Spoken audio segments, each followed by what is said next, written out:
is no law, and to date, nobody has been able to show that there is a law for the average American citizen working day in and day out to pay an income tax. But We the People Foundation for Constitutional Education put a full-page ad in the USA Today on July 7, 2000.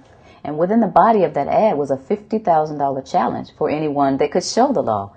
And to me, $50,000 is a lot of money. So I went after that and did the research based on the fact that I thought, let's put this baby to bed. I'm hearing all these rumors. I'm going to kill two birds with one stone. I'll answer these people's questions that are asking me, and then I'll win this $50,000. And, based on the research that I did throughout the year 2000 and that I'm still doing, I have not found that law. I've asked Congress. We've asked a lot of people in the IRS commissioners, helpers.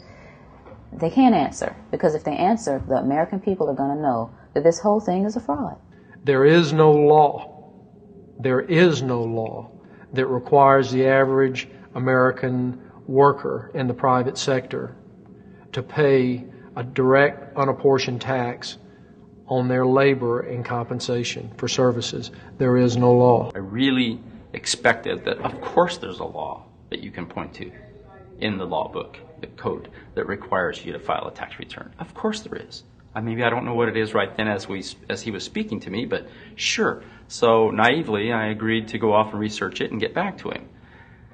3.5 months later, I was at that point where I couldn't find the statute that clearly made a person liable, at least not me and most people I know. And I had no choice in my mind except to resign. I had to leave the IRS because I presented evidence that I had accumulated indicating that the agency was violating the law and violating people's rights. And I asked the agency for a response to my sincere concerns.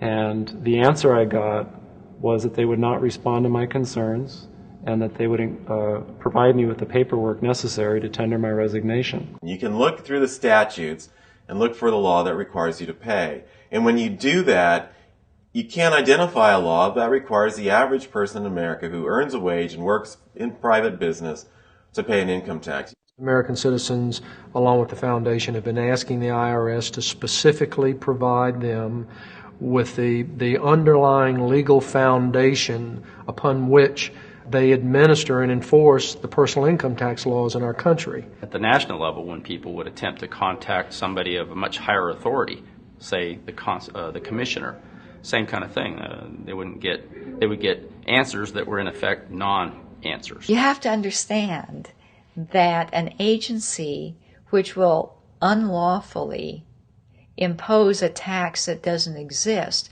is not going to care. If we, the people, don't know what our rights are, they're not going to tell us. If Americans just learned that the IRS was actually knowingly deceiving them, that would be enough for them to rise up and put a stop to it. 100% of what is collected is absorbed solely by interest on the federal debt. All individual income tax revenues are gone before 1 nickel is spent on the services taxpayers expect from government. People have been told, that you need this income tax system to fund government, which is absolutely ridiculous. My question is, well, if that's true, how did we fund government from 1776 to 1913? The main purpose of the income tax is not to raise revenue, but to redistribute wealth and to control society. A lot of people might say, well, gee, if there wasn't an income tax, what would happen to education? They don't understand that education is paid for the most part, out of state and local taxes, your property tax. People might say, well, how are we going to build and maintain our highways? If there's no money coming into the government, we need our highways. There is a tax on every gallon of gasoline that people buy.